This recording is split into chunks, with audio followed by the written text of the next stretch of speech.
She is unavoidably detained, so we'll proceed with our agenda on the Planning Commission. We have with us today Regional Planning Commission Deputy Director John T. Spainhoward. Mr. Spainhoward, if you'll come. First item is Ordinance 37, 2022-23. Mr. Spainhoward, you are recognized. Thank you for the opportunity to be here, Mayor. You have Ordinance 37-2022-23 that was presented last month. I can go back through that if need be. If you would, please. Okay. Is the application of George R. Fleming. The agent is Sid Hedrick. It's for property fronting on Rossview, at the corner of Rossview Road and Basham Lane intersection. Presently zoned R1 single family residential, proposed to go to PUD. If I'll ask you just to flip the slides, that way we'll keep up with you. I don't believe there is a slide presentation on this one, but it is it's attached as part of your agenda. Part of the packet? Okay, just lead us through the particulars then.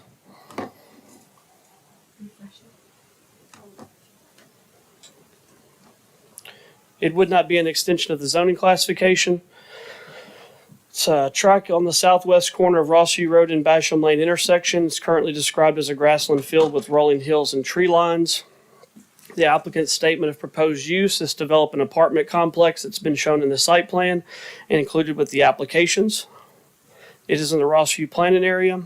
You'll see the department comments that were included with this report on page 2. I'll call your attention to the traffic assessment that was received and reviewed by the Clarksville Street Department. Roadway improvements were necessary, or deemed necessary on Basham Lane. Roadway improvements were also deemed necessary on Rossview Road. There is a detail in the packet that shows those improvements. You'll see the school system comments there on page 8. The impact of this application would be increased multifamily residential density. Would be accessible from Basham Lane and Rossview Road. And you also have included your PUD report, which is shown on the following pages. It details a lot of the same items that were listed there. In the previous report, I will call your attention, this is a PUD application. They are permitted to go above 16 units per acre, which is the threshold that currently exists for R4 multifamily. This application comes in just shy of 12 at 11.87. It does meet the open space requirements at 10.98 or 40%. The structures that will be on site include a clubhouse and 3-story walk-up apartments. The roadway improvements that are detailed are a left turn lane from Basham Lane to Warfield Road on Rossview, a right decel lane from the property boundary to the main entrance of Rossview Road, and a right and left turn lanes from Basham onto Rossview. You should be included a copy of the right-of-way exhibit from the street department. Their comments state that current pavement widths appear sufficient for the transportation improvements exhibited, but an accurate survey, striping, and construction drawings will need to be submitted at the final PUD phase to the street department as well as the planning commission. In addition to exhibit, the engineer needs to show a 2-way left turn striping from the property entrance to Roanoke Drive. Amenities included in this development include walking trails, preserved natural areas, clubhouse, pool, grill, fire pit, putting greens, pickleball and volleyball courts, a central green, and landscaping around the shared open spaces and buildings. It does meet the PUD requirements as detailed. And the staff's recommendation is for approval, as well as the Planning Commission's recommendation was for approval. The proposed zoning request is consistent with the adopted land use plan. The PUD zoning request is not out of character with the development pattern in the area, and the adopted land use plan states that it's encouraged to maintain a desirable mixture of housing types in the community. The proposed PUD plan, has detailed a variety of quality amenities, open space, and landscaping upgrades, while remaining under the R4 multifamily maximum density of 16 units per acre. There's been no adverse environmental issues identified, and this project will maintain adequate infrastructure serving the site. And then you have the details of the zoning map aerials, the zoning map, the referenced section of the right-of-way details, the site plan exhibit, and then you have additional details with the different building elevations. I'll be more than happy to answer any questions you may have. In addition to that report, you should have the emails that we had received from the general public in reference to this application. Thank you, Mr. Spain-Howard. We have questions from members. Councilperson Shekinab, you're recognized. Yes, sir. Thank you, Mayor. I don't really have a question per se. I just like to make some comments for the rest of the council members here. You mentioned that it's going to connect to Roanoke, one of your major entrances and exit points, and Roanoke is about 100 yards, not 100 yards, about 150 meters just to the west of Basham Lane. So that's very, very close there. And as I stated before, Basham and Roanoke should be connected. So we don't need another connector right there. Rossview, in that particular area, there are no shoulders on the road. It's going to be very difficult to put some lanes that run from Warfield down to the entry points because that Shell substation is there and the developer doesn't own that property. So that's going to be another hurdle. And I just invite all of you all out to look at this particular area. We do have some individuals from the ward here tonight listening, and they'll be here again next week for the public hearing to make comments. But again, I just like you all to listen, read the emails, come out there, look at the site, and know that this is just not a good thing for Clarksville. It's not a good thing for Ward 11. It's not a good thing for Rossview Road. What we need to do in that area is fix Rossview Road. Thank you. Councilperson Butler, you're recognized. Thank you, Mayor. I actually have two questions. One's just general curiosity. So when they bring us a PUD, they give us the exact plan, right? Let's just say for some strange reason, they don't end up doing the PUD. Does that mean that for either they have to do the plan or they would have to come back for another rezone? That would be accurate. The plan has to go through an additional phase, very similar to like a normal zoning. The PUD shows you the site plan in advance, and then they would have to bring back a PUD final to the planning commission, at which time we compare it to the site plan that was shown at the zoning phase for the PUD, and it has to meet all the parameters. You can tweak the plan a little bit when you get into the engineering, if you have to move a building a few feet or something of that nature, but there cannot be substantial changes without bringing it back to this body. So if they just totally said, okay, never mind, we're not doing it at all, anything else that goes there would have to come back through us for a rezone. Correct, and then there's a process to actually revert it back to base zoning if this project doesn't. Okay. And then my other question was, one of the emails says that it's a minimum of 325 apartments, and I know that the paperwork you gave us says 326. Is the 326 that's projected, what is the maximum that can go on there? I believe there's a 10% threshold that can change based on the layout, but in this case, I believe it's been engineered to the point that it should be pretty accurate. Okay, all right, thank you very much. You're welcome. Thank you. Councilperson Smith, you're recognized. Thank you, Mayor. Looking at this property, we know that we're going to get some ingress and some egress. Knowing that many of the citizens or constituents have complained about this being built, what has the person who applied for the application and the contractor done to try to accommodate the constituents who are against this? What has been changed? What are y'all doing different that's going to help them? Okay.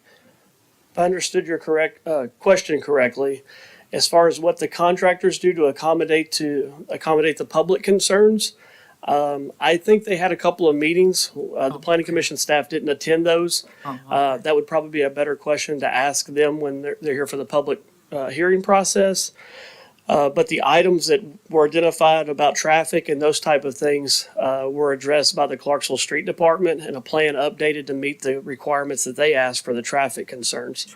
And I'd feel more comfortable if the street department spoke specifically to those. But you do have a detail of current conditions and what the proposed conditions are. Okay, so the main concern from the constituents are traffic concerns. Is that the main concern? Is that what you gather? There were concerns about traffic. There were concerns about the use conflicting with the other single-family homes. I think there was some concerns about the wetland area that's located there. And what are y'all planning to do to remedy this problem? Because if we're going to allow them to build this, then we need to make sure that we're looking at what the constituents' concerns are. Because we don't want to just build just to be building. We know that we need to widen the streets. And we know that it is going to cause congestion. So we need to look at these things, not just build for gentrification. That's what we're doing. We don't want to put too many apartments in so many places where the roads are not wide enough. So we want to make some better decisions when we're doing these things. And we need to look at that area, not just put it up because he can. Let's make sure the roads are together and sidewalks are put there. And let's listen to what the constituents are saying. Thank you. Thank you. Councilperson Shekinah, you're recognized. You're Mr. welcome. Mayor, I'd just like to respond to council member for Ward 6 question regarding the meeting with the developers, with the constituents. There was a meeting. I attended that meeting, and from the constituents' point of view, that meeting was a disaster. They were against it wholeheartedly. Everyone there was against it, but it seems like their concerns were falling on deaf ears during that entire meeting, so they left out of there worse than when they came in the meeting. Thank you. Any more comment or question regarding this zoning case? Now ready for item 2, ordinance 47. Mr. Spainhoward.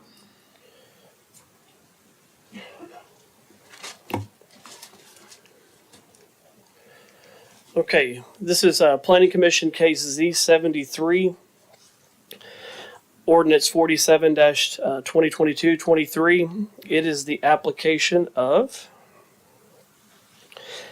Aon Construction LLC. It's for the property that's located on the frontage of Barker Street, approximately 900 feet east of the Riverside Drive and Barker Street intersection. It encompasses just over a quarter of an acre at .27. On this slide you see here on the left side or the west side would be Riverside Drive. Then you would turn off of Riverside Drive to access this off Barker Street. This is a close-up of the property. As you can't tell it on this two-dimensional photo, but the back half of this property does drop off. This is the current zoning that's in the area. And what they're requesting, it goes from R3 to 3-family dwelling zoning classification to R6 single family. This was held an additional month at the Planning Commission. As a staff, we had some conflicting maps, and we wanted to make sure that the maps that we were using were the most accurate. This is an accurate depiction of the floodplain that's in the area. This is Barker Street. The application would be on the left where the road appears to narrow there in the background. This is a picture of the site. You can see where it drops off. It'd be in line with where that line, the blue crosshatch line, would be for the floodplain. It's a reverse angle. The application or request would be on the top left. It's another view of the property. And there's the site. The actual property owner has, it looks like 2 parcels to the left. It's actually a portion of this parcel, the larger tract, and the other portion has 2 approved triplexes as part of their site plan. This kind of serves as a remnant that's left. It is not large enough to put a duplex or a triplex on, so they wish to do 2 single-family dwellings on the property. That's the need for the request. That's aligned with what their statement is for proposed use. Page 2 of the staff report, I'll call your attention. The street department indicated that sidewalks would be required. They also spoke about the floodplain and that buildings must be 2 feet above. And if they put any fill in the floodplain area, then a no-rise certificate would be required. That's a common comment for things in the floodplain. Page number 8, you'll see comments referencing the school system. Page 3, this request will allow for increased single-family residential density. Would accommodate 2 single-family homes. It's in the South Clarksville planning area, and the staff's recommendation and the Planning Commission's recommendation are both for approval. The request is consistent with the adopted land use plan. The proposed R6 single-family residential zoning is not out of character with the surrounding development pattern. Adequate infrastructure serves the site, including other residential supportive uses such as mass transit, retail services are in the area, and the adopted land use plan indicates it's encouraged to maintain a desirable mixture of housing types. Sidewalks will also be required as part of the R6 zoning classification. As mentioned earlier, a portion of the parcel is encumbered by the 100-year floodplain. It has been determined that there should be buildable areas for this property, and the Clarksville Street Department comments remain the same, 2 foot above for the structure, and if any fill is placed, then a no-rise certificate would be required. If you have any questions, I'll be more than happy to answer them at this time. Thank you. Councilperson Reynolds, you're recognized. Yeah, first of all, if you build these houses, will they be required to have flood insurance? I can't answer that question with 100% certainty, but my experience tells me if there's a floodplain touching it, they usually do. And I just want to, you quote you and say, there are lots in this community that perhaps we just shouldn't build on, and that's why they've been empty for so long.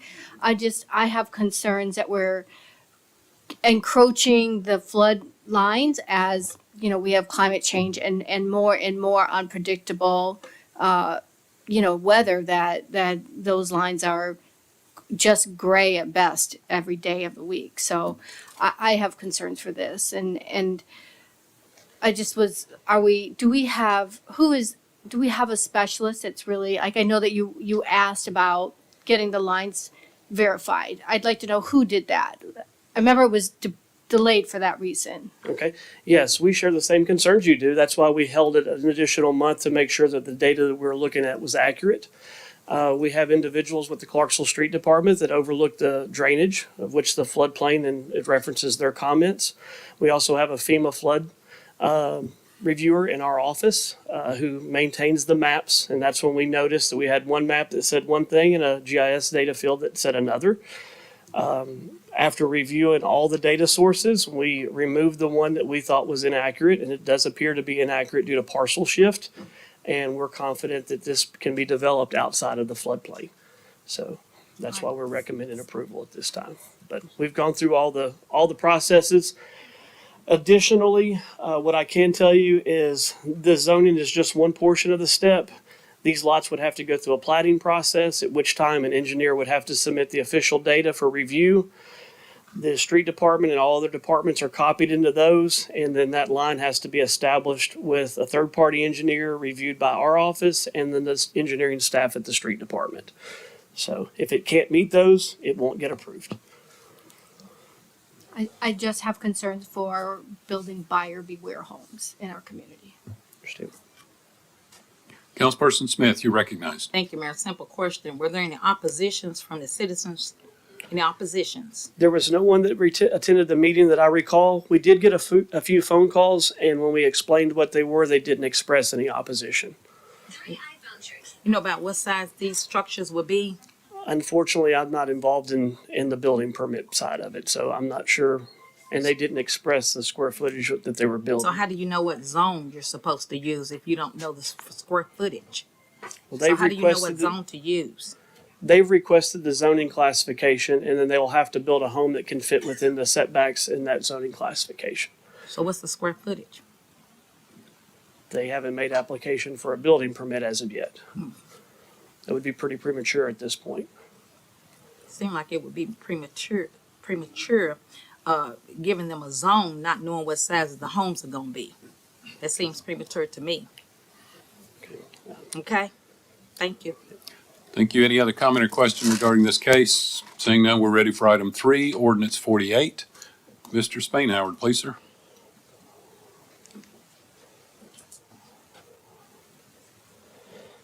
This is Planning Commission Case Z75-2022, Ordinance 48-2022-23. It's the application of Mr. Bill Pollard.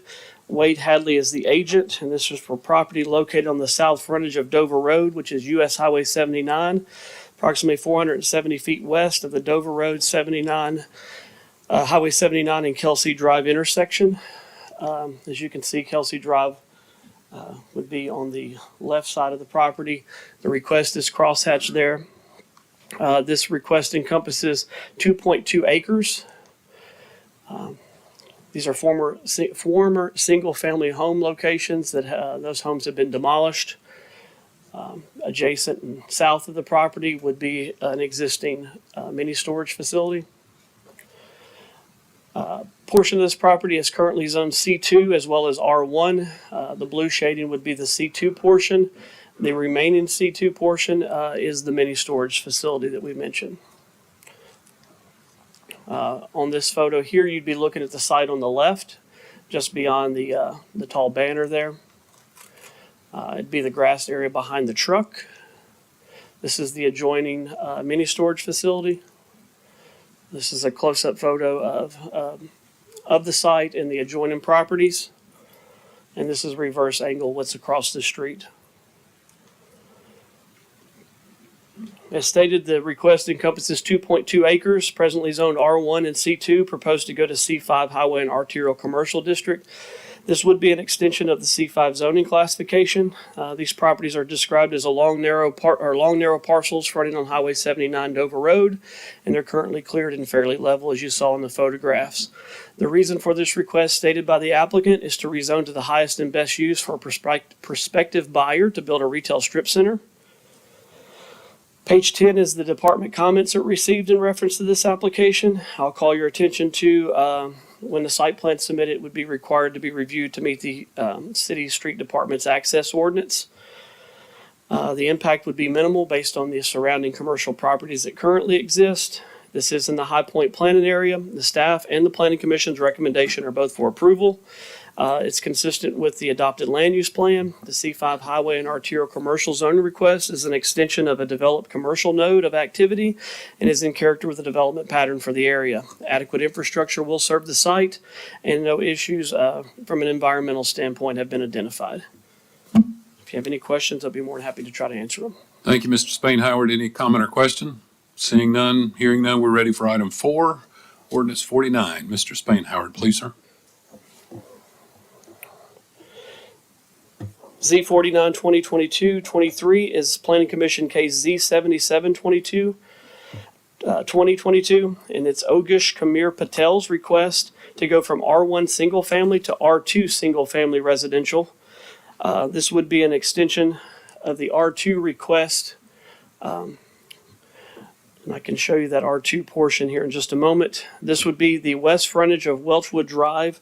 And if you followed along Welchwood, where it ties in with Old Trenton Road along 2,000 feet, you'll get to this corner on Welchwood Drive. And this here is located. A couple things I'll show you. You see the dark area there? That's the boundary of a sinkhole that currently exists on the site. Photographs don't do a real good job of depicting that, but that is located there. The R2 extension would be to the back of the properties and to the south, which those are on different frontages. And the applicant's statement of proposed use is to subdivide the property. And I can elaborate on that in just a moment from the public hearing comments it received. There is currently an existing subdivision plat that dates back to the late 70s, if I recall correctly, that shows 4 lots existing on this property already. They appear to be combined at the tax assessor's office, but there is 4 existing lots of standing based on our current information that we have. Page 17 are the department comments that were received in reference to this case. The street department indicated the same items that our data showed and the on-site visit showed, that there is a sinkhole on the property. As you can see, this is looking down Welchwood. The trees at the very back of the street would be the location. This is the rim of the sinkhole that's on site. There is some concrete and other items that have been dumped on the property. This is along the street frontage. You can see that dark area is where it starts to drop off. That's in line with our aerial photograph that we had. This is on the Welchwood looking at the opposite corner you just saw. So the site would be in the wooded area behind that left-hand 90-degree turn sign located there. That would be the beginning of the property. It would run through the curve. This is the home that's across the street. And this is back to the aerial. So that dark boundary that you saw right off the edge of the curb or the street edge is in line where you saw the photographs that show the drop-off or the concrete concrete remnants that were sitting there. Page 18 of the staff report. This request would allow for increased residential density. I will state at the public hearing they had a representative there that said they wanted to divide 4 to 5 lots. Well, there's currently 4 lots that exist there. Now, they said the zoning classification would assist them in being able to do that. The staff's recommendation and the planning commission's recommendation is for disapproval of this application for the following reasons. We feel it's inconsistent with the adopted land use plan. The adopted land use plan indicates that the R1 single-family residential zoning classification is assumed to be correct unless the proposed zone is more consistent with the land use plan. The parcel was incorrectly zoned in the first place, or major changes of an economic, physical, or social nature were not considered in the present plan, which may have substantially altered the character of the area. This property is significantly encumbered by a sinkhole in the property and does not appear to warrant the need for increased density, and adequate infrastructure would serve the site. If you have any questions, I'll be more than happy to try to answer them. I will note that there is an email in the file from a member of opposition, and I believe the same individual and someone else spoke at the meeting in opposition. Thank you, Mr. Spain-Howard. Any member have a comment or question? Councilperson Redd, you are recognized. I'm curious, did the applicant say what they would do with the sinkhole if it would be approved? If they put a fence up around it or? They did not detail what they plan to do with the sinkhole. Okay, thank you. Thank you. Thank you. Any other comment or question? Seeing none, we're ready for item 5, ordinance 50. Mr. Spain-Howard, please, sir. Ordinance 50-2022-23 is Planning Commission Case Z 78-2022. It's the application of Universal Exports. The agent is Shane LeMay. This property is located at the western terminus of Pruitt Lane, which is south of Pruitt Lane and west of Whitfield Road. A lot of activity going on currently in this area. For those that may be familiar with the area, I think it's shared the name of Pruitt Mobile Home Park for years. Got some newer apartments in the middle, apartments that were built about 15 years ago along the frontage of Whitfield Road.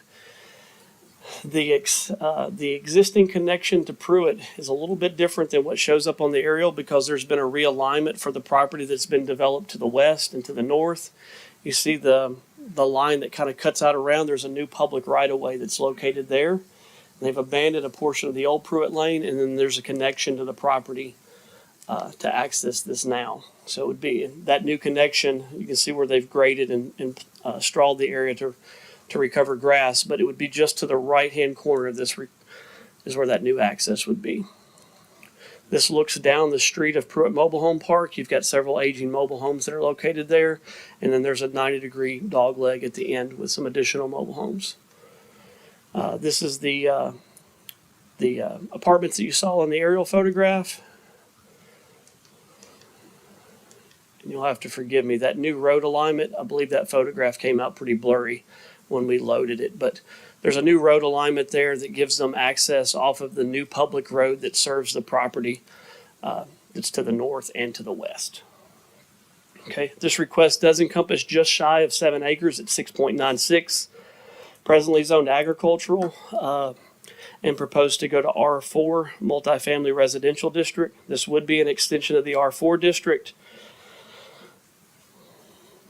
The applicant's statement is to remove the existing trailer park and extend the existing mobile or multifamily development that's adjacent. This is in the Trenton planning area. Department comments that received are on the next page. Gas and Water had indicated that there may be some off-site water and sewer extensions and possible off-site sewer upgrades that may be necessary. Clarksville Street Department asked for a traffic assessment and deemed it acceptable. And you'll see the school system comments located there on number 8. This request would allow for increased multifamily residential density. Historical estimates for that square footage or that acreage is shown there at 84 units. Staff's recommendation is for approval. The proposed zoning request is consistent with the adopted land use plan, and the R4 multifamily residential request is an extension of the R4 zoning district to the east and north and is in character with the current development pattern in the area. Adequate infrastructure will serve the site, and no adverse environmental issues have been identified. If you have any questions relative to this application, I can try to answer them at this time. Councilperson Reynolds, you're recognized. Yeah, this trailer park is in my district, and so I was concerned because we are displacing vulnerable residents, low income and vulnerable residents with this zoning, and it should be something we consider as we move forward. I reached out, actually, Mr. LeMay reached out to me, and I spoke today with the property owner, and he does intend to sell one way or another. He's looking to retire, so he wants to sell.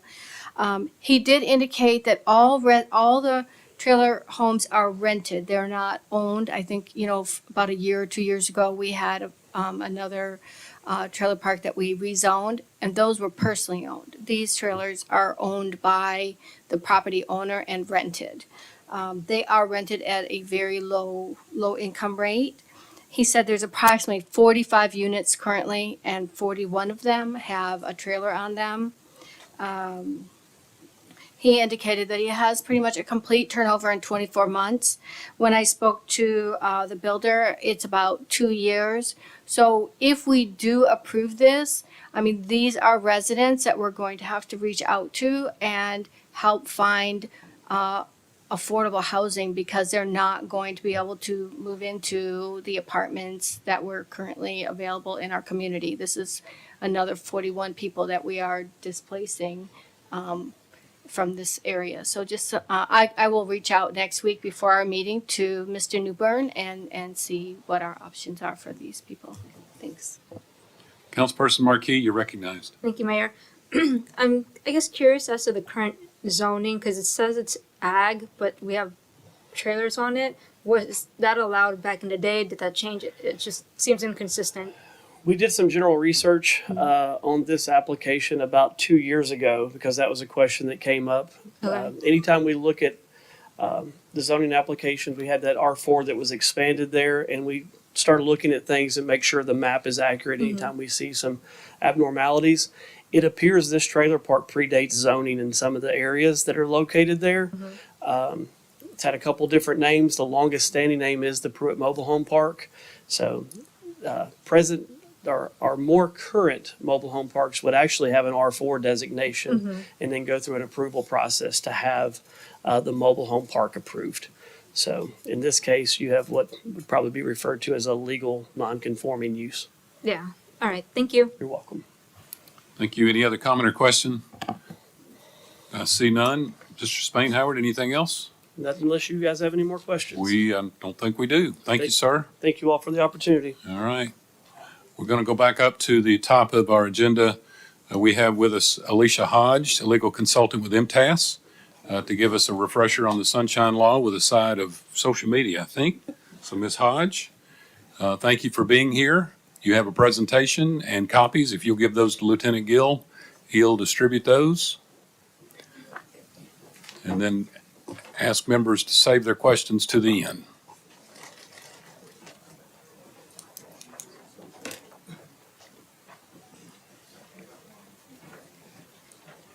You are recognized, Ms. Hodge. Thank you, Mayor. Let me first apologize for being a couple of minutes late. So I learned something very important today. I learned that when you put in 106 Public Square, you might end up in Gallatin.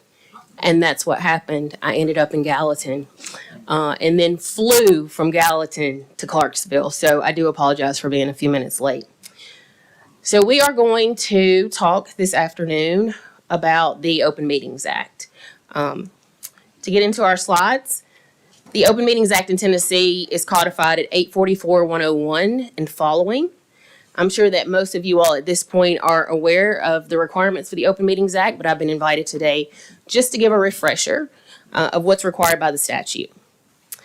844-101A is the language in the statute that provides that the General Assembly has found that it is public policy in this state for all public policy and decisions to be made in public and not to be done in secret. 844-102 in the statute provides that all meetings of a governing body are declared to be public meetings open to the public at all times except as provided by the Constitution of the state of Tennessee. The only exception that we have in our Constitution is related to the attorney-client privilege. And so one of the things that I learned last time that I was here was that you all call this session your executive session. Generally, I refer to attorney-client privilege as the executive session.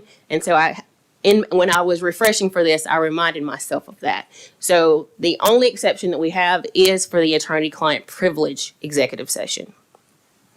One of the other things that you see on this particular slide is that the Act, the Tennessee Open Meetings Act, does not guarantee citizens the right to speak at meetings. Rather, it guarantees citizens the right to observe the process. Now, what I will say about that is that most of our cities in Tennessee include in their order of business a public comment section to their meetings. That is how citizens of the state of Tennessee have the right to speak at our meetings, because our Open Meetings Act does not guarantee that right. The next slide includes some examples of governing bodies.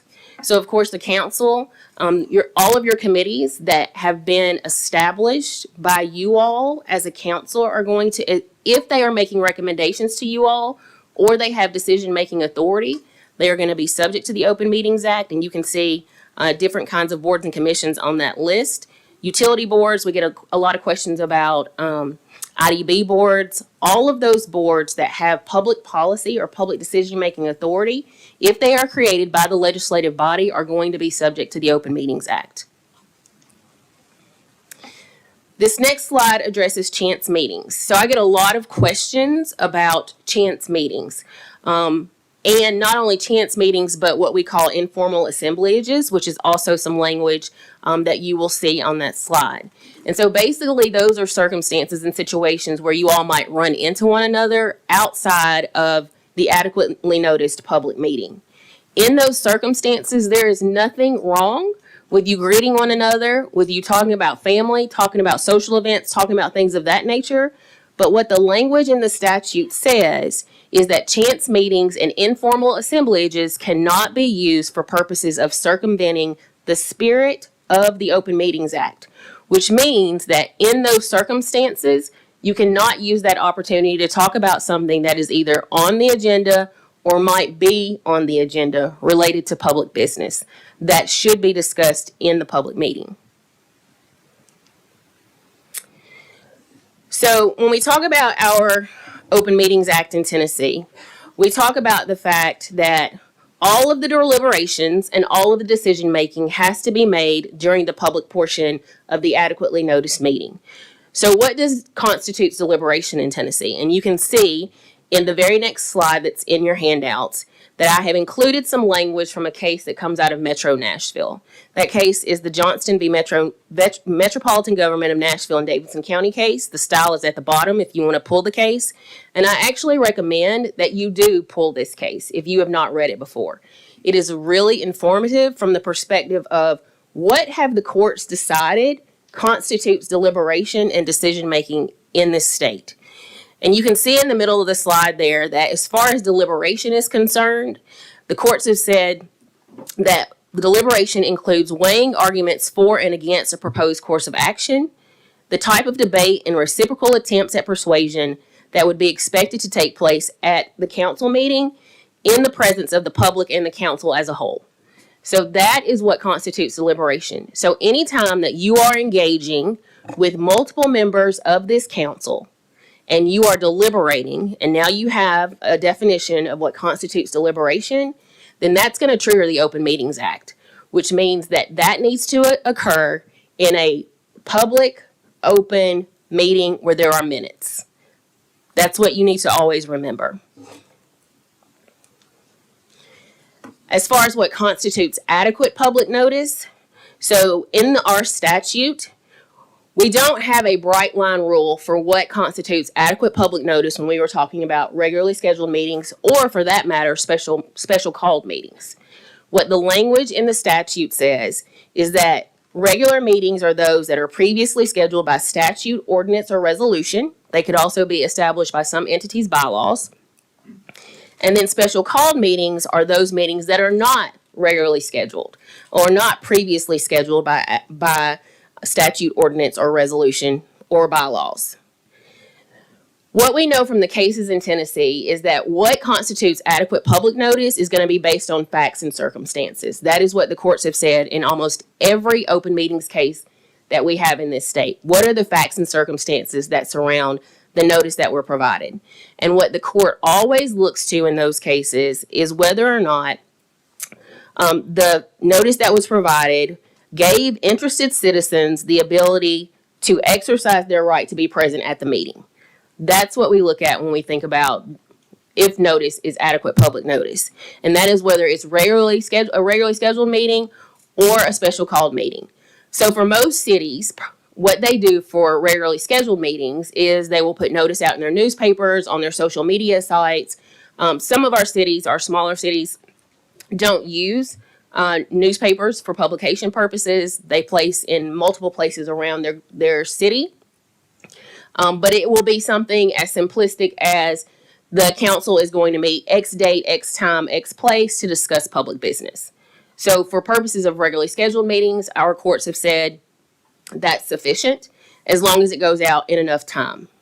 And most of our cities in Tennessee have charter provisions that indicate the time frame that they will put out their notice, or they have adopted resolutions or ordinances that include that information. So the next slide is what I just talked about. Excuse me. The next slide, though, is the test for adequate public notice in special called meetings. And so you will see on this slide that the court has set out a 3-pronged test that discusses what adequate notice looks like for special called meetings. And you will see there that the first prong says that the notice must be posted in a location where members of the community will become aware of the meeting. The content of the notice must reasonably describe the purpose of the meeting and the actions that are proposed to be taken. And so this is where we get a lot of questions about content. And what you have to remember about this is that in our cases in Tennessee where special called meeting notice has been questioned, the courts have said if the notice is cryptic, if it is such that citizens would not be able to figure out what it is that's going to be discussed, then the content is not sufficient. So there needs to be at least enough information in the notice where people would understand what the subject matter is that's going to be discussed or decided upon in the meeting. Also, the third prong of the test says that the notice has to be posted sufficiently in advance of the meeting in order to give citizens the opportunity to become aware and to attend the meeting. And so that's when, and that's where we get into questions about, can we have 48-hour notice? Do we have to do it in 3 days, 5 days? We get those questions often. And what we know, at least from the one case where the court has looked at time frame, is that anything less than 48 hours is not going to be sufficient, absent exigent circumstances. And so as an example of exigent circumstances, when the flood happened in Nashville, there were a number of circumstances where boards and commissions needed to meet very quickly to address the issues that were going on. So they slapped the notice on the doors and they met because they needed to. But absent circumstances like that, we know that anything less than 48 hours is not going to be sufficient for a special called meeting.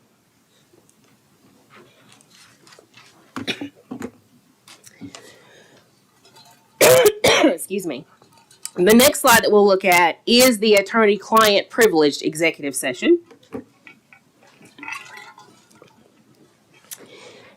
And you will see on this slide that the courts have said that it is a common law privilege for an attorney to be able to meet with their clients outside of the public. We also have some statutory language in Tennessee and a number of cases that deal with the attorney-client privilege executive session. But the next slide deals with the framework for what those executive sessions are to look like. And you can see in that slide that the courts have said that they are limited to meetings where you all, as the client, give your attorney facts about whatever the matter is that is being litigated, and then the attorney gives you legal advice. Those are the parameters of attorney-client privilege executive session. There cannot be any deliberation. There cannot be any decision-making that occurs in those executive sessions because that triggers the Open Meetings Act. And attorney-client privilege executive session is not a meeting, which is why you don't have to notice it. It doesn't have to be open to the public. It should not have minutes attached to it because the intention behind attorney-client privilege executive session is that you are able to meet privately with your attorney. However, the other parameters that have been set out related to attorney-client privilege executive session is that the governing body needs to be a named party to litigation, or there needs to be a legitimate threat of litigation before you can go into executive session, attorney-client privilege executive session. And so what I have advised over the years is when I talk about legitimate threat of litigation, that means someone has engaged an attorney.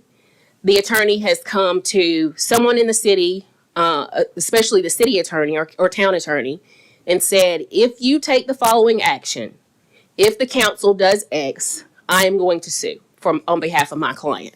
That is the legitimate threat, and that's what the case law outlines, situations like that.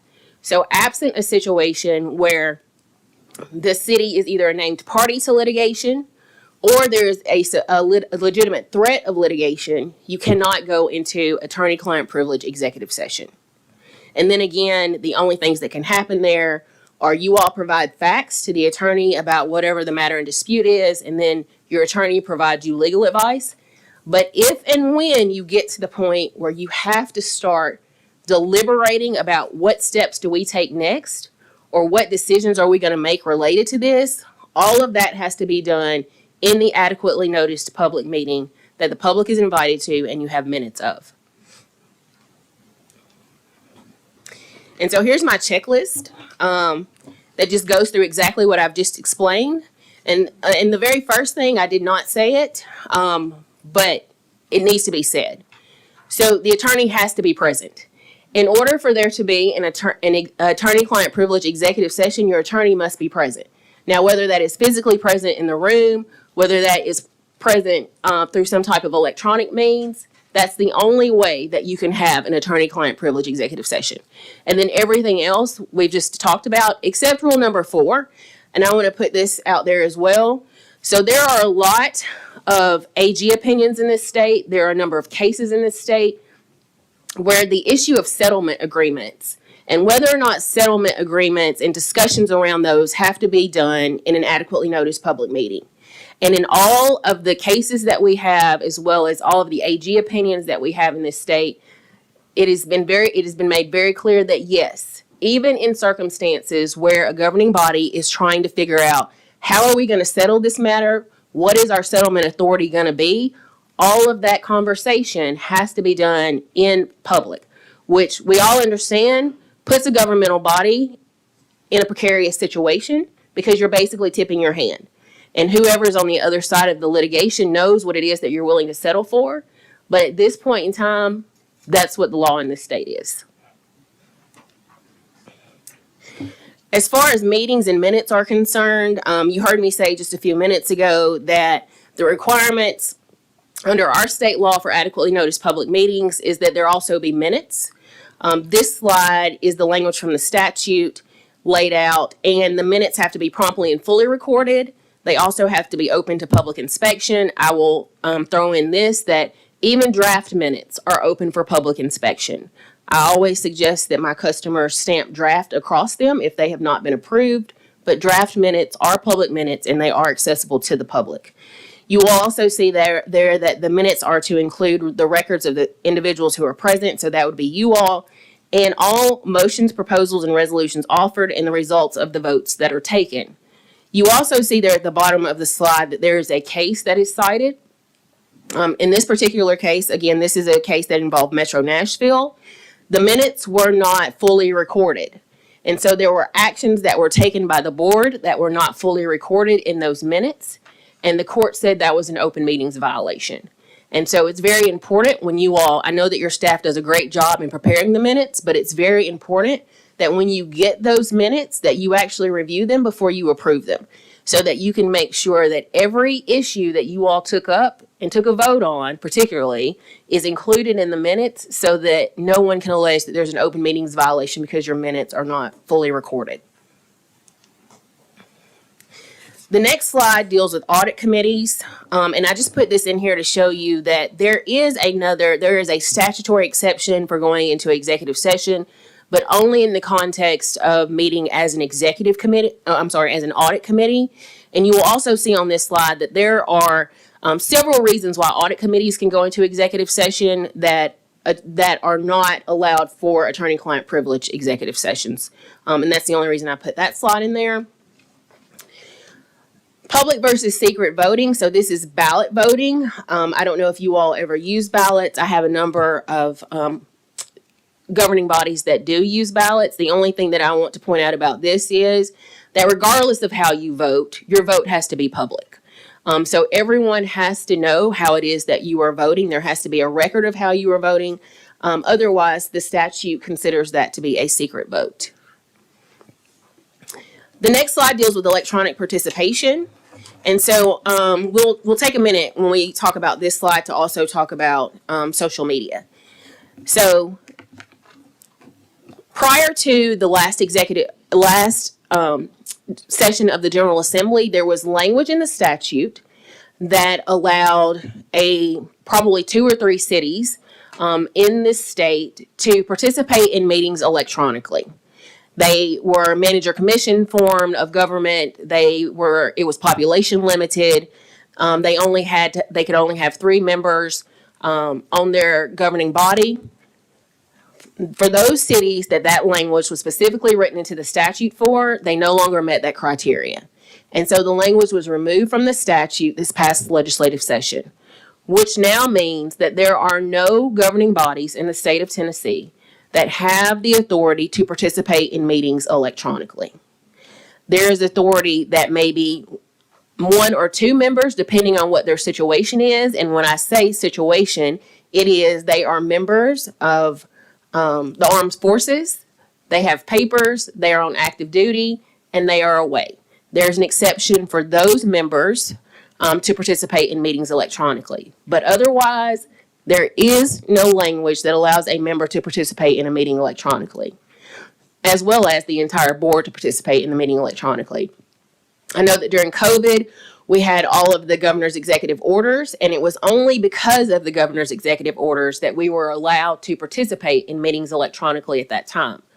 All of those orders have expired. There was language that was proposed last legislative session that would have allowed governing bodies to meet electronically in certain circumstances, and that language was not passed. And so I just want to leave that there is no authority to do that. I get a lot of questions from a lot of my customers about having members that are out of town or that just can't attend because they're sick. Can they participate electronically? No, they cannot. There is the ability for the member to observe just like everybody else, but they cannot deliberate, they cannot comment, they cannot make decisions electronically. As far as social media is concerned, one of the things that I also want you all to keep in mind is that the use of social media could violate the Open Meetings Act. And so if you will recall, the language in 844-101 said that it was the policy of this state that all decisions on public policy and administration are to be made in public and not in secret. And so while there are people who use social media who have public pages, you also have to remember that we have notice requirements in this state. And so if you are using social media and you have multiple members of a governing body who are commenting on that social media, then that's going to trigger commenting on public business. That's going to trigger the Open Meetings Act. And so you just need to be mindful of that. You also need to be mindful of the fact that unless a venue is noticed for a meeting, it is not okay to meet. And when I talk about meet, I'm talking about getting together, whether that is through an electronic means or through a physical means. It's not okay to meet together to discuss public business. So from the standpoint of social media and commenting on people's pages, you might have one member who will say, well, I think we should do X, Y, Z, and another member comment on that. That's going to trigger the Open Meetings Act. And what we know about that trigger is if that wasn't noticed, which social media cannot be noticed because you can't meet electronically, then it could constitute an open meetings violation. The same is true with regard to any type of use of any electronic means, whether that's talking to each other on the telephone, whether that's meeting with each other physically. You just need to be mindful of that. And I think social media is where we're going to see more and more open meetings violations. I know that we've seen and had comments from a lot of our customers and a lot of questions around the use of social media and how that interplays with the Open Meetings Act. You also want to be mindful that when you all are in this meeting, what is noticed is this meeting. And so the conversations that occur in this meeting is what the public is looking toward. So in those circumstances and instances where text messaging could be occurring, or there could be notes that are being passed, and I've seen this happen in meetings. I know it happens. We've had a lot of conversations with our customers about this. Just remember, the public does not have access to whatever it is that you're texting. They don't have access to those notes that are being passed. They don't have access to anything that you might be putting out on social media at that time and other members might be commenting on. And so that absolutely could constitute a violation of the Open Meetings Act. So you always want to be mindful of those things. You also, from the context of text messages and notes, you also want to be mindful of the fact that those could be subject to a public records request. And that is not why I'm here tonight to talk about public records, but just be mindful of that too, because whatever you're writing, whatever you're posting, whatever you're texting, somebody could see that and they could subsequently make a public records request for it. Here is just more comments about electronic participation and going back to that Johnston case, which is why I recommend it because it's really good for a lot of purposes. Electronic participation was also an issue in the Johnston opinion, so you will want to read that too. It dealt specifically with emails. The only electronic participation that is allowed in this state at this time are internet forums. Back in 2019, the General Assembly approved for governing bodies to use internet forums as a way to communicate with one another. Because the way that the requirement in the statute is set up is in order for you to use an internet forum, the public must be able to see real time what it is that's being posted. The only thing that cannot happen in those internet forums are votes being taken, but all the deliberation that people would expect to see during the public meeting can take place in the internet forum. The Office of Open Records Counsel has been given the authorization through the statute to oversee those internet forums. As I said, this was put in place in 2019, in 2009. And I was actually in the Office of Open Records Counsel when this statute was written. And I can tell you that not a lot of cities have taken advantage of this, or counties. But it is a good way to streamline some of what happens during the public meetings, but in a way where the public can still see what's occurring and what's being said. The next slide just deals with what happens when there is an open meetings violation. Unlike other states, our state does not have financial penalties that are attached to open meetings violations. But what the court can do when it finds that there's an open meetings violation is, first of all, they can void all of the action that was taken in violation of the Open Meetings Act, unless that whatever was decided upon has to do with public debt. If it relates to public debt, then the court will not void it, but they will void any and all other action when there is an open meetings violation. The court also has the authority to hold governing bodies under its jurisdiction for a year time period, which means you have to report in. You have to show them that you are not violating the Open Meetings Act. The only financial penalties that I have seen attached to an open meetings violation came out of a case fairly recently. It was about a year and a half ago, where the court found that a city had violated the Open Meetings Act. But the financial penalty came because of the interrogatories. So depositions were taken of the council members that were involved.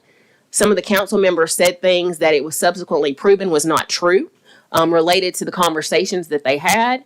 And so they were fined basically, because they did not tell the truth during the depositions and as part of the interrogatories.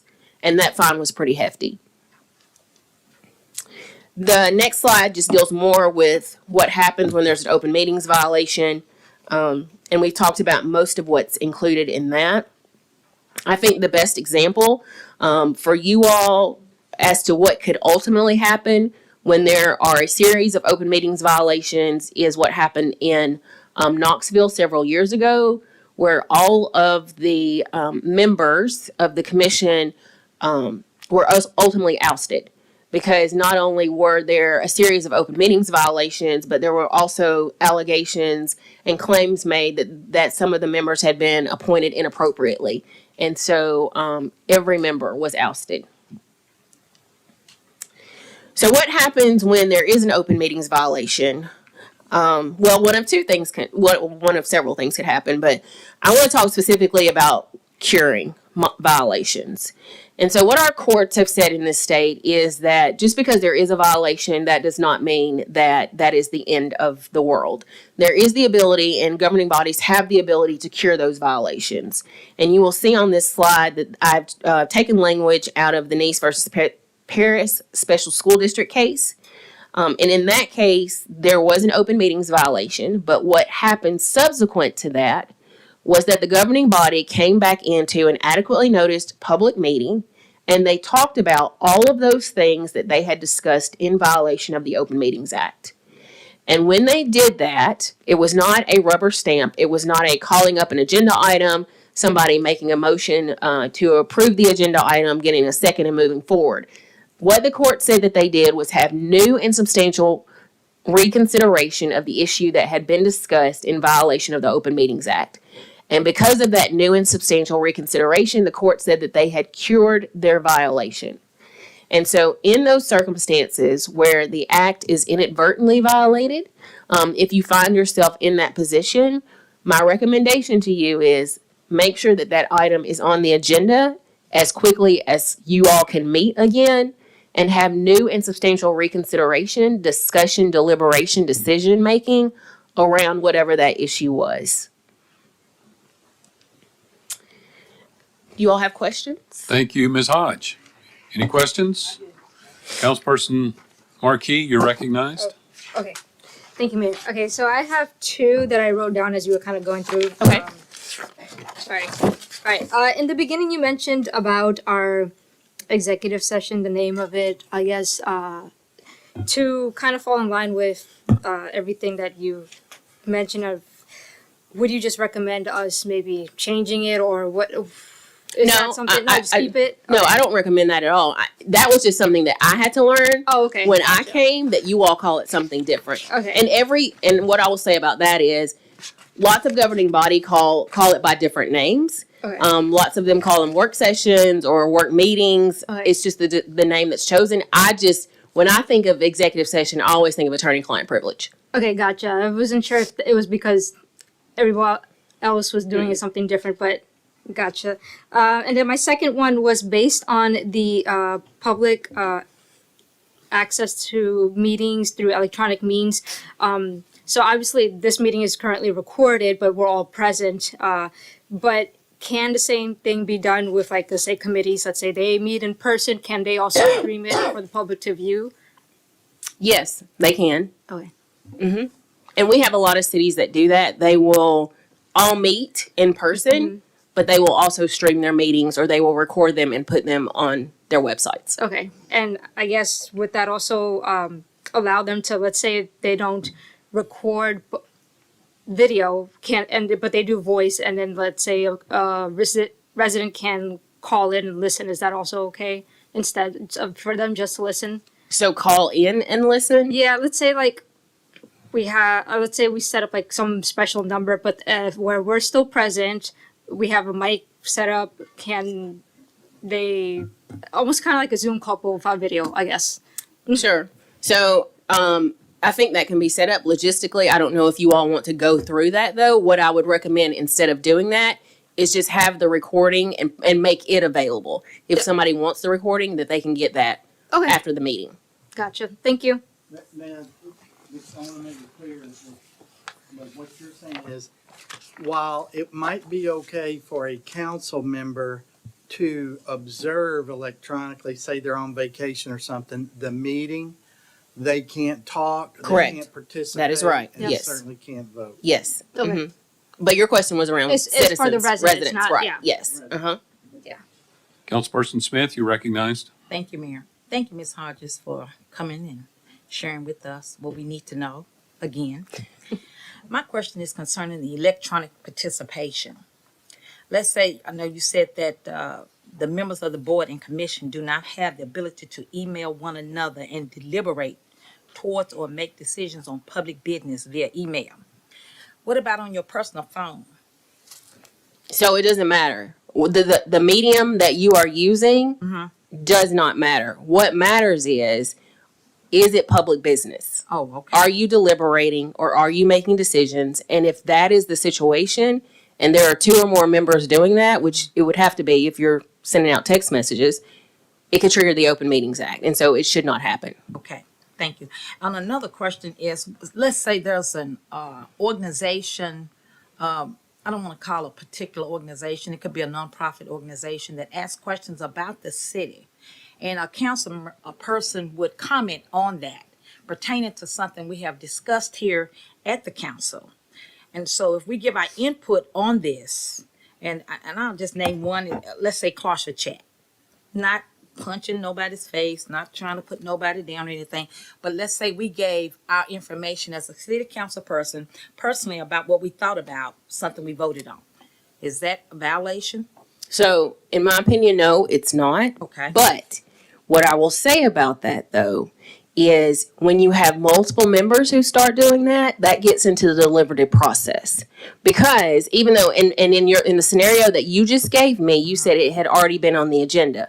But there are times when things will come back up on the agenda after they've been on the agenda, and you might have decided them once. I have cities all the time who make decisions on things, and 2 or 3 weeks later, the topic will come back up on the agenda, which is why I said at the outset that whether it's on the agenda, supposed to be on the agenda, or you all have already discussed it, you cannot deliberate outside of an adequately noticed public meeting. Okay. All right. Thank you. Yes, ma'am. Thank you. Thank you, Mayor. Councilperson Red, you're recognized. Okay, well, I have two questions. I think you just answered one. So then if we talk about something that's already voted on and is not coming before the council, we can't talk about something that's already been voted on and dismissed then. So things have the ability to come back up. So my opinion is you cannot deliberate or make decisions on items that you have previously addressed in a meeting because they could come back up again. Okay.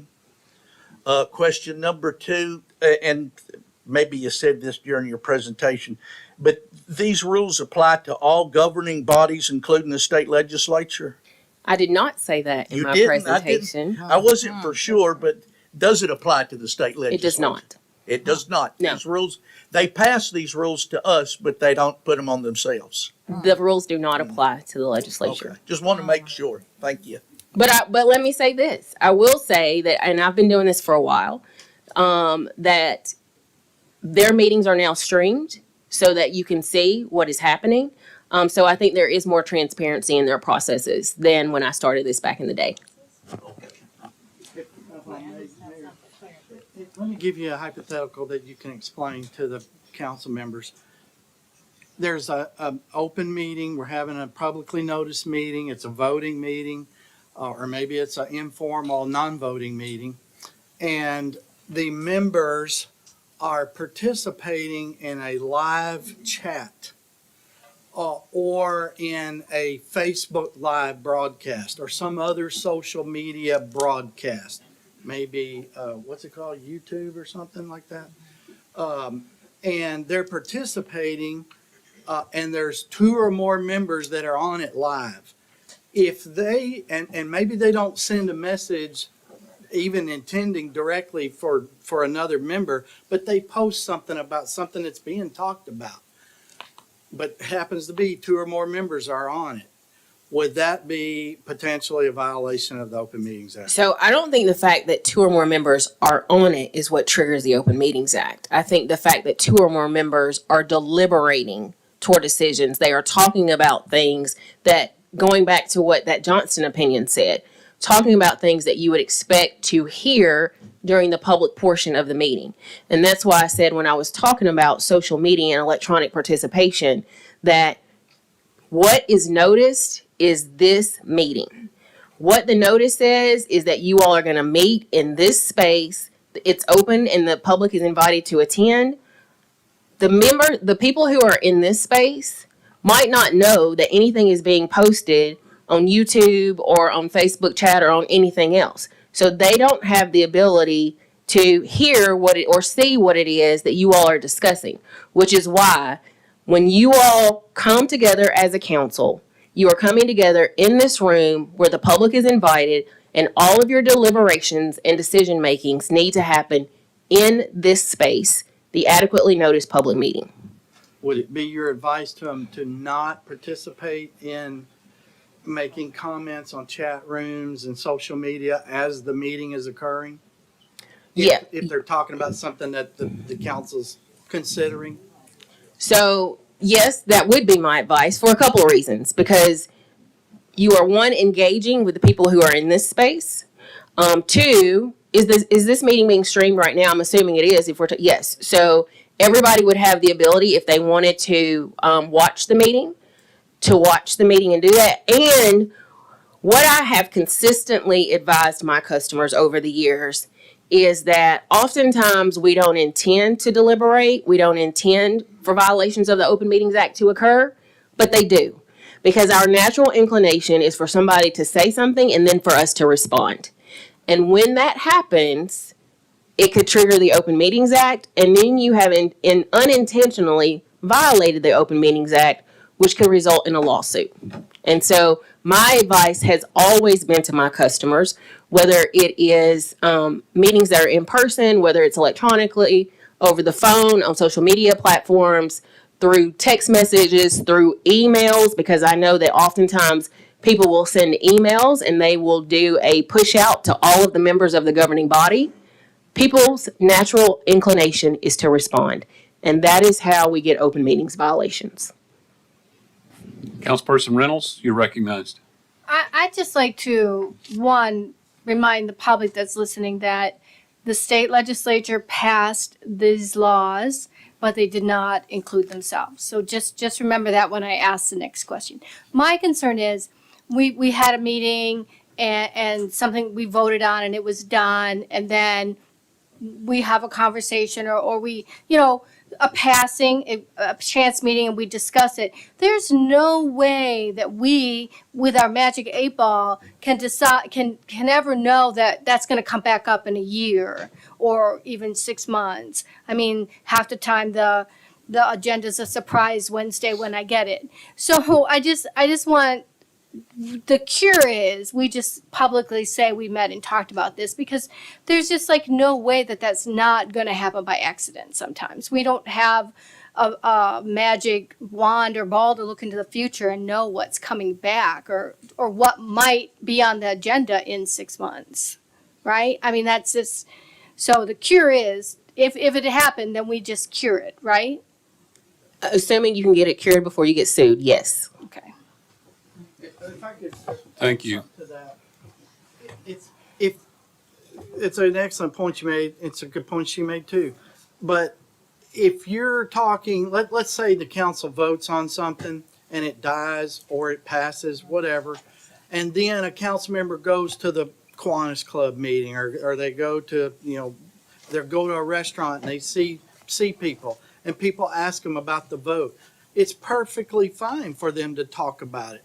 The problem comes if there's another council member present. Then that's where... Right. That's the trigger. The trigger is 2 or more. That's where we start when we talk about the Open Meetings Act, when you have 2 or more members of the governing body. And so, yes, to what you've just described, Mr. Baker, going out and publicly talking to constituents about something that occurred, a vote that was taken, not a problem at all. That doesn't involve the Open Meetings Act at all. But when you have 2 or more members of the governing body who start discussing issues that might be on the agenda, were on the agenda, are going to be on the agenda, then that's what triggers the Open Meetings Act. Councilperson Shekinah, you're recognized. Thank you, ma'am, for coming out and sharing this great information with us. My question is on reporting. What's the protocol? Mainly, I see it here on the slide, but mainly for the people that are listening also.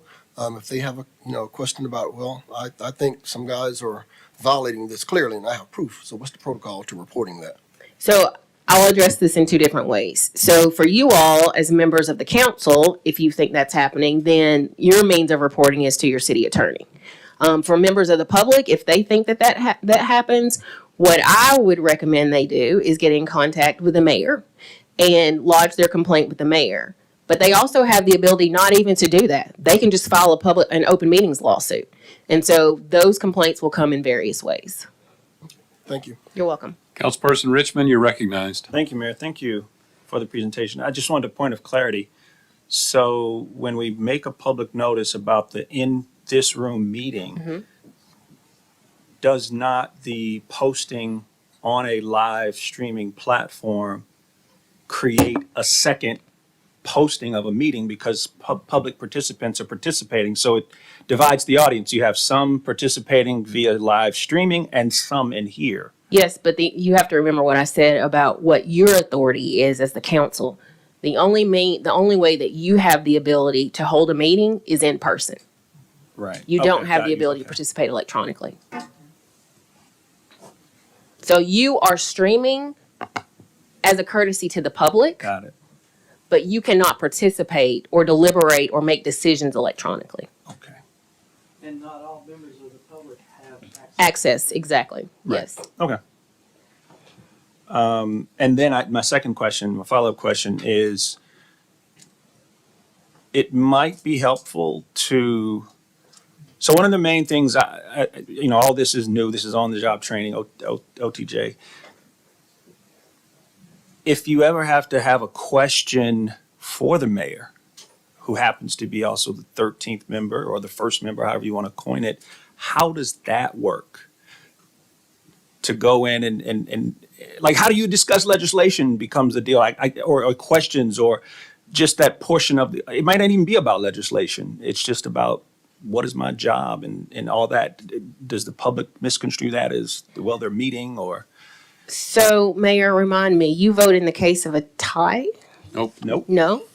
Full Not voting at all? rights. Full voting rights. You have full voting rights. You don't, except in the public portion of the meeting. Now, let me throw something at you along those lines, if I may. A council member could, though, call I think, and I'm interested to hear what you had to say, obviously. They could call the mayor and say, hey, I've got a constituent that says there's a huge pothole on my street.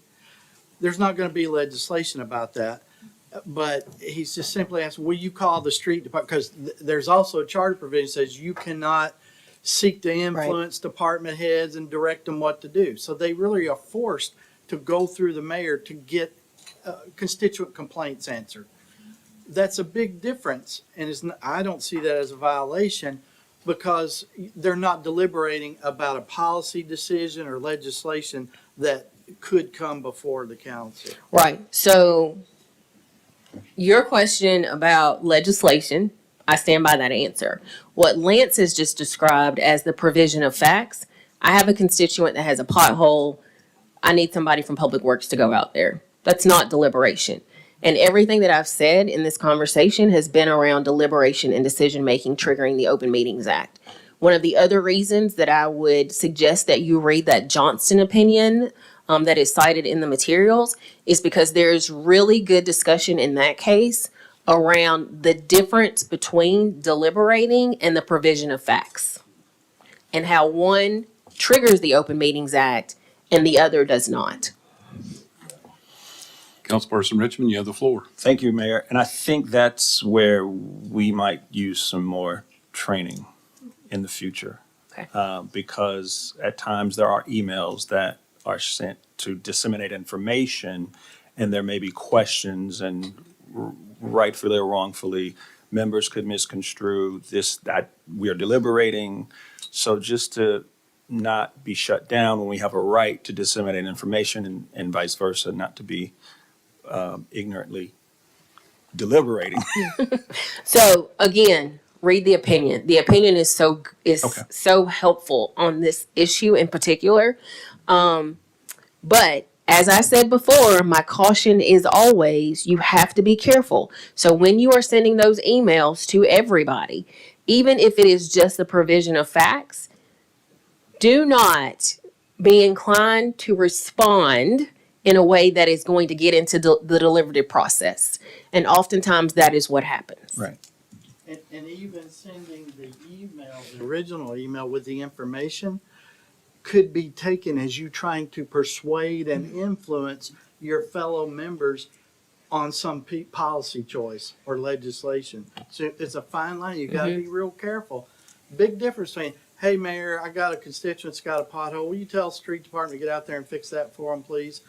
And going, hey, I think we got a big problem in the city. Here's some facts and figures about all the potholes in the city, and I think we need to vote on some legislation about that. You know, it's a fine line that you cross over where you're starting to persuade or influence versus just asking for something to be done to help a constituent. Councilperson Richmond. Thank you, Mayor. You're welcome. Councilperson Butler, we got time for one question or one more for you. So let me ask this, Mayor. Questions. Can we have general questions or only for our guest here? Are we going to have time for general questions as well? Because I have some other questions. General questions about this topic? Not specifically to our guest, but about this presentation and this subject. Well, since our guest is here to provide a presentation, then ask her the questions and then All right, ask I your have general questions. questions. So, if all of our communications are open records, doesn't that mean that everything that we do is in the sunshine if it can all be requested anyway? So no, because when we talk about in the sunshine, when that phrase is used, people are talking about the Open Meetings Act. And so there are parameters around what can happen from an open meetings perspective and how that has to look. Okay. Once I say something here publicly on the publicized, if I then repeat it again, am I violating an Open Meetings Act? You repeating it does not trigger the Open Meetings Act. Okay. It is multiple members who are deliberating towards decisions or making decisions. That's what triggers the Open Meetings Act. Okay. I appreciate the cases that you gave us because I will go and read them. I was wondering, you answered a question that Mr. Baker asked about online communications. Mm-hmm. Is there a case that set precedence for that, or is that just your professional subject matter expertise opinion? So we don't have any cases in Tennessee except that Johnston opinion that talks about electronic participation. So that was involving that. So it wasn't involved. The Johnson opinion came out way before people started posting on Okay. Facebook Live and things of that nature, but it does involve email communications. So here's the thing that bothers me. This puts a restriction on us being upfront, honest, and transparent with our people.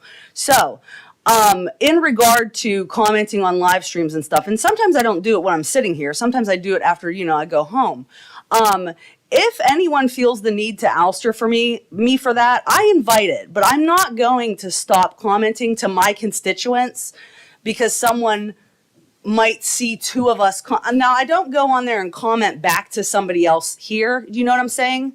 But if someone asks a question on the live stream and I go back later and I see it, I'm going to answer that to the person. Do you know what I'm saying? And I guess my question is, if we're not interacting with each other, but we're interacting on the same stream, that could, obviously it could still be construed. I guess that's just a risk I'm willing to take. Thank you. Councilperson Smith, you're recognized. Thank you, Mayor.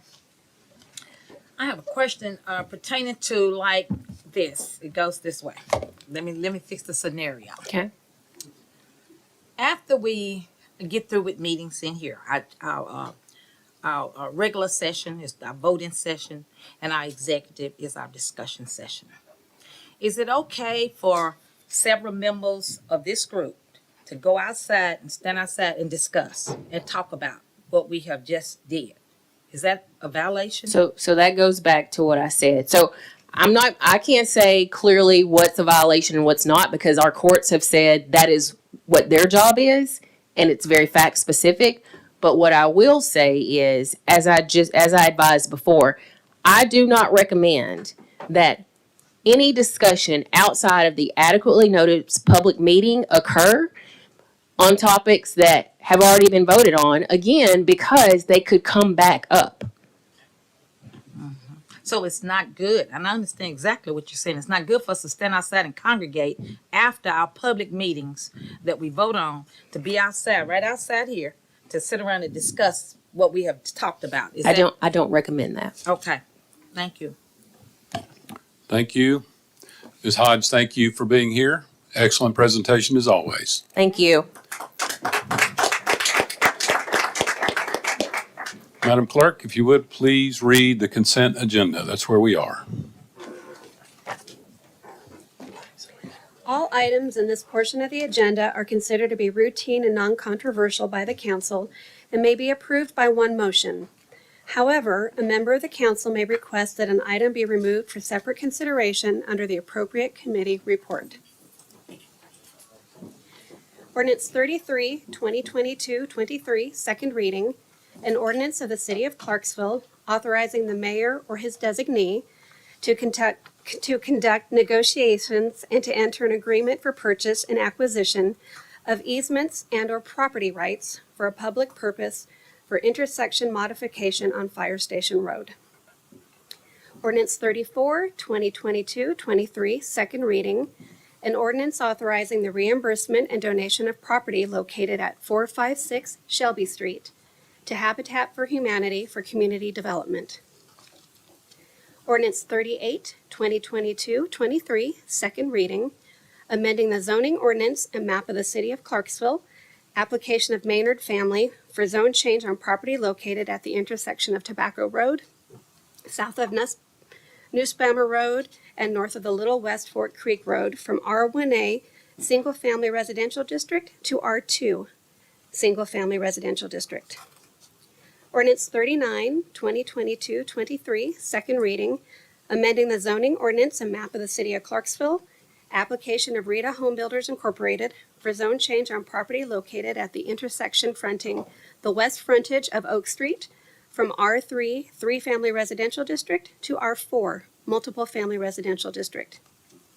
Ordinance 40, 2022-23, second reading, amending the zoning ordinance and map of the City of Clarksville, application of Hugh Enterkin for zone change on property located at the intersection of Fairbrook Place and Westfield Court from C4 Highway Interchange District to C2 General Commercial District. Ordinance 41, 2022-23, second reading, amending the zoning ordinance and map of the City of Clarksville, application of Rita Home Builders Incorporated for zone change on property located at the intersection of Louisiana Avenue and Kentucky Avenue from R2 Single Family Residential District to R2A Single Family Residential District. Ordinance 42, 2022-23, second reading, amending the zoning ordinance and map of the City of Clarksville, application of Rebecca Hobson for zone change on property located at the intersection of Old Ashland City Road and Martha Lane from R3 three-family residential district to R4 multiple family residential district. Ordinance 43, 2022-23, second reading, amending the zoning ordinance and map of the City of Clarksville, application of Mid-State Properties for zone change on property located at the intersection of Greenwood Avenue and Line Street from R3, three-family residential district to R6, single-family residential district. Ordinance 44, 2022-23, second reading, amending the zoning ordinance and map of the City of Clarksville, application of J&N Enterprises for zone change on property located at the intersection of Hollow Crest and Jim Brown Drive from R2, single-family residential district to R2A, single-family residential district. Ordinance 45, 2022-23, second reading, amending the zoning ordinance and map of the City of Clarksville, application of the City of Clarksville for zone change on property located at the confluence of the Cumberland and Red Rivers on the east side of the Cumberland River from MLUD Mixed Land Use District to C2 General Commercial District. Resolution 39, 2022-23, a resolution approving appointments to the Housing Authority Board, the Land Regulation Advisory Committee, the Parking Commission, the Roxy Board, and the Tree Board, and adoption of minutes from September 19th and October 6th. Thank you, Madam Clerk. Any comment or question regarding the consent agenda? Seeing none, we're now ready for the Finance Committee report. Chairperson Streetman, you're recognized. Thank you, Mayor. Ordinance 9, 2022, 23, first reading. An ordinance amending the official code of ordinances of the city of Clarksville, Tennessee, Title 4, Building, Utility, and Housing Codes, Chapter 3, to add new Section 4-315, 4-316, and 4-317, establishing an electrical and mechanical board. This was brought to the Finance Committee by Councilperson Holloman, and the Finance Committee voted in favor of approval. Councilperson Holloman, you are the sponsor. You're recognized. Thank you, Mayor. So the electrical and mechanical board, what that is, it basically is parallel to the gas and plumbing board. The gas and plumbing board's been around for several years. Ultimately what it does is it's a place for electricians, CDE, HVAC technicians. They get together and they can look at things like inspection processes for buildings and codes. They can discuss new products, installation methods, basically whatever they want. They can also, if they want, they can try to influence policy, city policy. So if they want something changed, they can propose something and have it passed as well. It consists of 5 members, 2 staff, and then 3 other members will be appointed by the mayor with the council approval. And out of the 3, there's going to be 2 tradesmen and 1 private citizen. The 2 staff should be a CDE member as well. Is that? Yeah. Yes, CDE member as well. But it's just basically an opportunity for people in certain fields to come and discuss and bring that community as a business community together and have some representation here locally in our local government. You've heard the explanation. Any comment or question? Councilperson Smith, you recognize. Thank you, Mayor. To the sponsor, how has this been taken care of before we decide you're trying to put this together? How has the electrical and mechanical board has been, how they have been taking care of these electrical questions, I guess, or problems? How has this been, accommodated or taken care of? So before, I mean, there really wasn't anything before. There was gas and plumbing, and I think they could actually come up and bring that up as a topic for discussion. David Smith is the ultimate expert. This has been a pretty intensive process. We've worked really hard to make the bylaws, and it's been from the ground up. And David's. If I may call on David Smith, Yeah, Director of please, Building Codes, please. to clarify and add some more depth to this, please. Thank you. Sure. So individually, contractors in the past could come forward and lodge their concerns, complaints, introduce products. This is a venue for them all to come together with us as staff, with the representatives from CDE, from and other contractors who may not know about products or practices and that sort of stuff, and they all hear the same answer at the same time from all parties. So it brings them all together in the same room. Okay. So you're just putting them together. In Absolutely. other words, no money involved, Same team. no money. payments. Okay. No, they're not All paid. I think it says they serve without compensation in the language. So with the people have a hard time trying to get something, let's say if they got to put electricity in a new home. So the people that's building the contractors that's building the new home has to put in the electricity and all of the however they is. I don't know all of that. But anyway, you know what I'm talking about, the wiring. And so this is when they come to you all for the wiring and stuff like that. Y'all have to inspect it or what? What is the board's? Absolutely. There's already a process for all of that. But if this group, for example, that was doing that work had a better way or something to that effect, or a different product they wanted to use and it was perhaps rejected at this interval, they could bring that to the board of a whole and then talk to each of those contractors in that common setting and say, I think this is a good product. I think this is why. I think Clarksville should look at this. I think we should inspect differently. And it might influence the outcome of our practices or CD's practices or whatever the case. I just didn't want, you know, contractors or builders to have a hard time, you know, getting homes, the electric in them, in these new structures, so. Right, and this is a perfect venue for it. So, Okay. you know, as opposed to just that one-on-one, now there's just a common sense We don't for want a that. lot of red tape. You see what I'm saying? Absolutely. Let's get these homes built. I think this actually limits some of the red tape. Okay, all right. Thank you. Councilperson Reynolds, you're recognized. Yeah, I was just wondering, does the makeup of this board members, does it mirror the gas and water one that we currently have? It's not a complete carbon copy. This invites a private citizen. And the other one doesn't? It does not have a private citizen, no. Okay, thank you. Councilperson Streetman, you're recognized. Thank you, Mayor. As the expert on this, how have you seen this work well with the other committee, your gas and, Absolutely. And Mr. Chesney's here from Gas and Water. He can speak to that effect. There were just some policies at Gas and Water. Give you a quick example. We do the water line inspections. Gas and Water had a preference for their meter techs when they read those meters.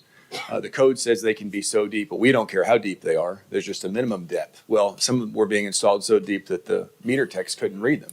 So Gas and Water, we came together in this venue and said, hey, we'd like to see these not installed any deeper than this to limit the labor we have in the field, limit risk to our employees, and you know, the contractors were for it. So it helps streamline the process. They hear it from everybody at once.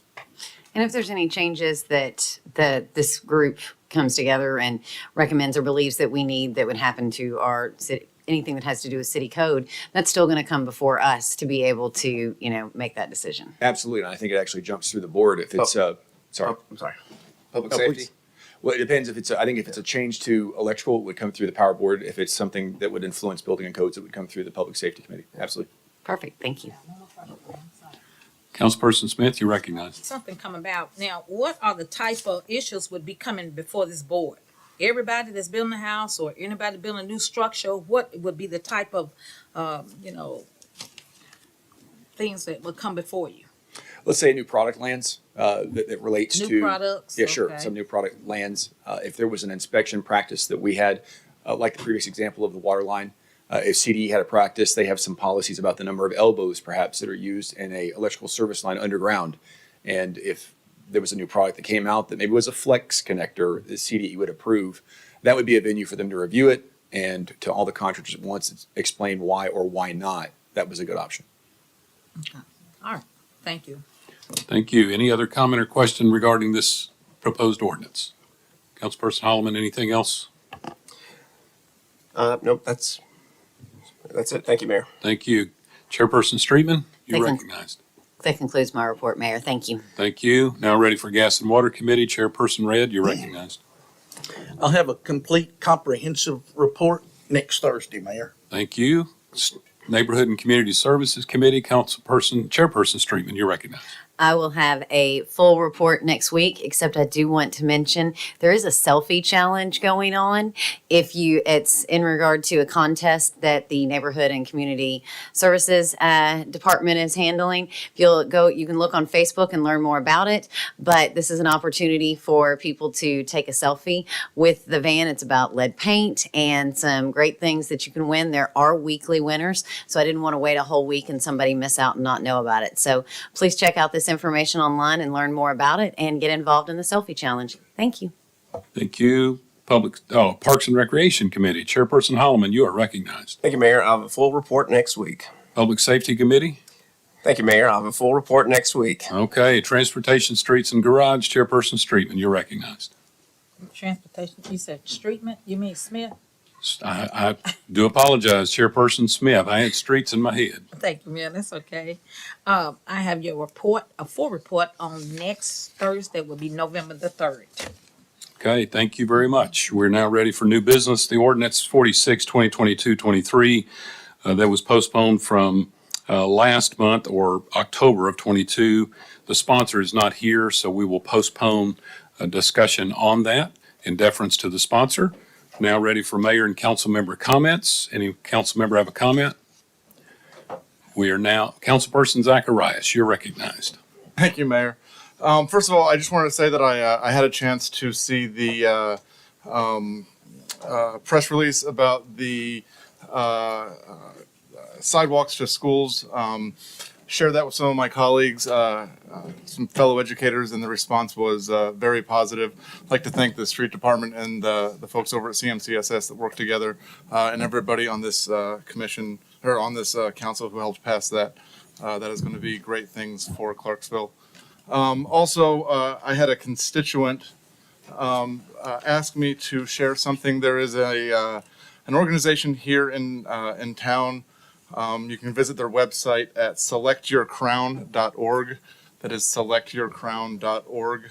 And what they do is they help women and children who are dealing with hair loss due to chemotherapy and alopecia. And they are giving away 100 custom wig units. Deadline to get those nominations in is coming up quickly. It's a very quick form that you can fill out on the website. That's selectyourcrown.org. Thank you. Thank you. Councilperson Smith, you're recognized for comments. Thank you, Mayor. I just want to say that let us be reminded on November the 5th, the Veteran Day Parade will take place, I think, at 10 a.m.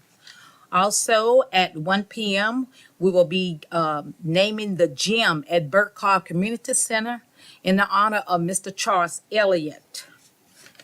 And also, we don't forget the breakfast, the Veterans Breakfast at 7 p.m. that will be at the Austin Peay State University Morgan Center.